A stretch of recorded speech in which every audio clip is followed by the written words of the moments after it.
আসসালামু আলাইকুম, কি অবস্থা তোমাদের সবার? আশা করি খুব ভালো। আমার নাম মোহাম্মদ আরিক, বর্তমানে পড়াশোনা করছি বুয়েটে। আজকে তোমাদের কিউটিপে প্রবলেম সিরিজের 2 নম্বর প্রবলেমটা নিয়ে হাজির হয়েছে, যেটি স্থির তড়িৎ চ্যাপ্টারটির থেকে পিক করা হয়েছে। সো প্রবলেমটা একটু দেখি। সেটা হলো what would be the interaction force. ইংলিশে আছে, কারণ ইংলিশ সোর্সটাই ছিল আর কি। ইন্টারেকশন ফোর্স মানে হলো মধ্যবর্তী আকর্ষণ বলটা কত বিটুইন টু কপার স্ফিয়ার। কপারের দুটি স্ফিয়ার, এই স্ফিয়ার দুটোর মধ্যবর্তী সেই বলটা কত হবে যদি তাদের ম্যাস মানে ভর যদি 1 গ্রাম হয় এবং তাদের দুটিকে 1 মিটার দূরত্বে রাখা হয়। প্রথমে একটু ব্রেকডাউন করি জিনিসটা। ধর এটা একটা কপার স্ফিয়ার, এটা একটা কপার, এটা একটা এটা একটা কপার স্ফিয়ার। প্রতিটার ভর হলো 1 গ্রাম, ঠিক আছে? আচ্ছা, 1 গ্রাম, খুব সুন্দর, থাকুক। এদের মধ্যবর্তী ডিস্টেন্স কত? মধ্যবর্তী ডিস্টেন্স হলো 1 মিটার, আরো ভালো, থাকুক। 1 মিটার ডিস্টেন্স, 1 গ্রাম, 1 গ্রামের দুটো কপার স্ফিয়ারকে রাখছো, তো স্বাভাবিকভাবে ওদের মধ্যে একটা ফোর্স কাজ করতেছে।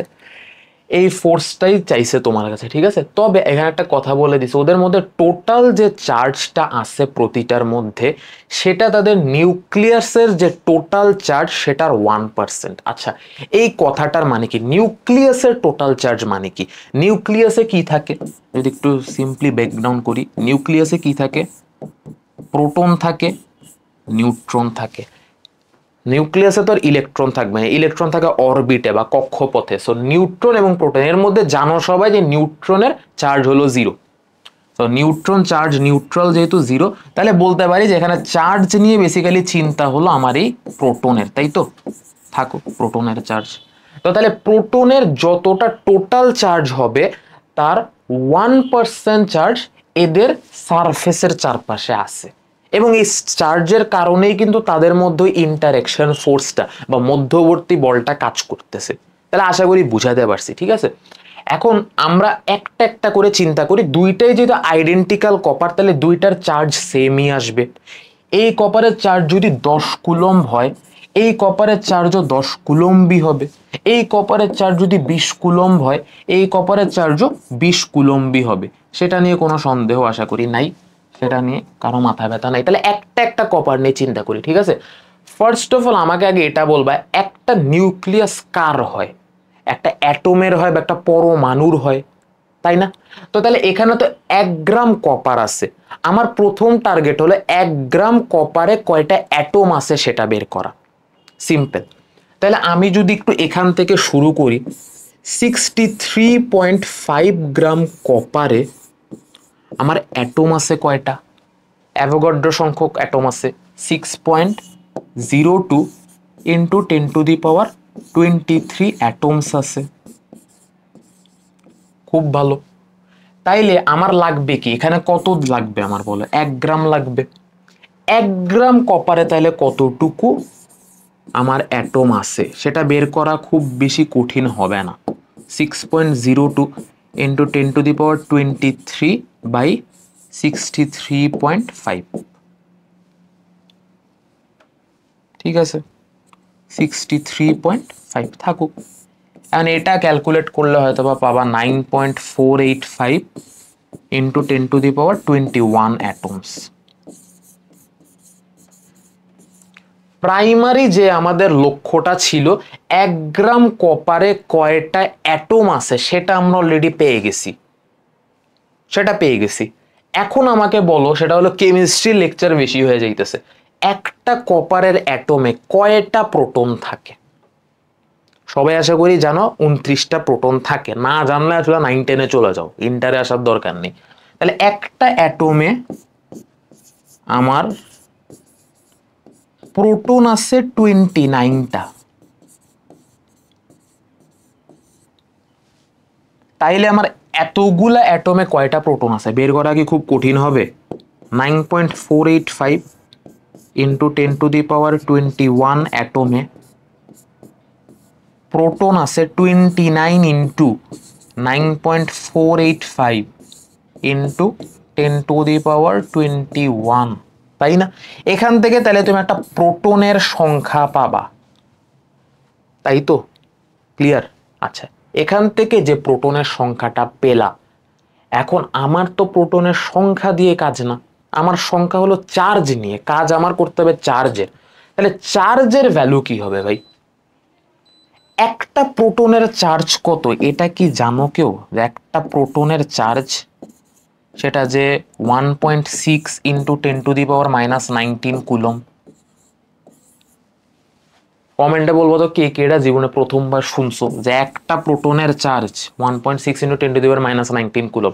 তাহলে এখানে কয়টা প্রোটন পাইছি সেটা জানি, এখানে যতগুলা প্রোটন তার সাথে যদি আমার 1.6 ইন্টু 10⁻⁹ চার্জ গুণ করে দেয়া যায় তাহলে আমি টোটাল চার্জটা পেয়ে যাব। তাহলে আমি অলরেডি কিন্তু এখান থেকে প্রোটনটা পেয়ে গেছি, তাই না? এই প্রোটনের সাথে এখন আমরা হলো গিয়ে 1.6, এই কিউটা তাহলে কত হবে টোটাল চার্জ, সেটা হবে এটার সাথে 1.6 ইন্টু 10⁻⁻19 কুলম ইন্টু এই বক্সটা। এখান থেকে তাহলে তুমি আরেকটা চার্জ পাবা, সেটা কি আমার একটা কপারের নিউক্লিয়াসের টোটাল চার্জ। একটা কপারের নিউক্লিয়াসের টোটাল চার্জ, আমার কিন্তু টোটাল চার্জ চায় নাই, আমাকে বলেই দিছে যে এর সারফেসে চার্জ আছে টোটাল চার্জ আর 1%। তাহলে এই চার্জ আর 1% চার্জে কি আমার সারফেসে আছে একটা কপারের, আশা করি বুঝছো তো। তাইলে এই চার্জের জাস্ট 1% চার্জ আমি নিব, ঠিক আছে? তাহলে আমার কিউটা আসলে কত হবে? কিউ হবে 1% চার্জ অফ টোটাল চার্জ। এখন সেটা করলে তোমরা পাবা হলো 442.75 কুলম, ঠিক আছে? এটা আমি একটু করছিলাম এর জন্য আমার মনে আছে। তাহলে একটা কপারের চার্জ পেয়ে গেছো, দেখো একটা কপারের চার্জ পেয়ে গেছো 442.75 কুলম এর সারফেসে আছে, এখানে কত আছে 442.75 কুলম। তাহলে এই কপারের কতটুকু চার্জ আছে 442.75 কুলম। খেলা তো শেষ, দুইটা কপারের চার্জ জানো, মধ্যবর্তী ডিস্টেন্স জানো, আমার কনস্ট্যান্টটাও জানো 9 into 10⁹9 nn square C inverse 2। তাহলে এখন কি করবা? এখন বাপের আমলের ইকুয়েশন যেটা আছে Q1 Q2 by D square, কে কত 9 ইন্টু 10⁹9, ডিস্টেন্স কত ছিল 1 ছিল, 1 স্কোয়ার বসালাম। আর এখানে Q1 আর Q2 দুইটাই কিন্তু সেম, জিনিসটা একটু বোঝা লাগবে, ঠিক আছে? বারবার রিপিট করে দিচ্ছি, এটাও 1 গ্রাম এটাও 1 গ্রাম, এটাও কপার এটাও কপার, এর জন্যই সেম। যদি এটা কপার হতো এটা নিকেল হইতো, আলাদাভাবে বের করা লাগতো। যদি এটা 1 গ্রাম হতো এটা 2 গ্রাম হইতো, তাও কিন্তু আলাদাভাবে বের করা লাগতো। প্রবলেম যে দিছে সে ঝামেলায় আমাদেরকে ফেলায় নেই, এর জন্য 1 গ্রাম সেম আইডেন্টিক্যাল অ্যাটমস, এর জন্যই কিন্তু আমরা বাইর করতে পারতেছি, একটা বের করে দুইটার কাজ চালাই দিচ্ছি।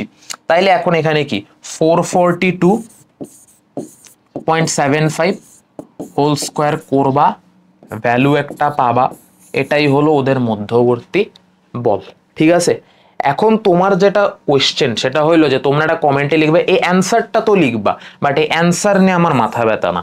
অ্যান্সার নিয়ে মাথা ব্যথা না, বরং মাথা ব্যথা যেটা সেটা হইলো এটা কি ওদের মধ্যে আকর্ষণ বল নাকি বিকর্ষণ বল, এই কোন বল ওদের মধ্যে কাজ করতেছে সেটা কমেন্টে লিখবা।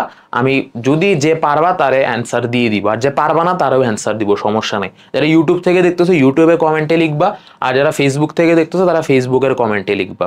সবাই ভালো থাকো, আসসালামু আলাইকুম।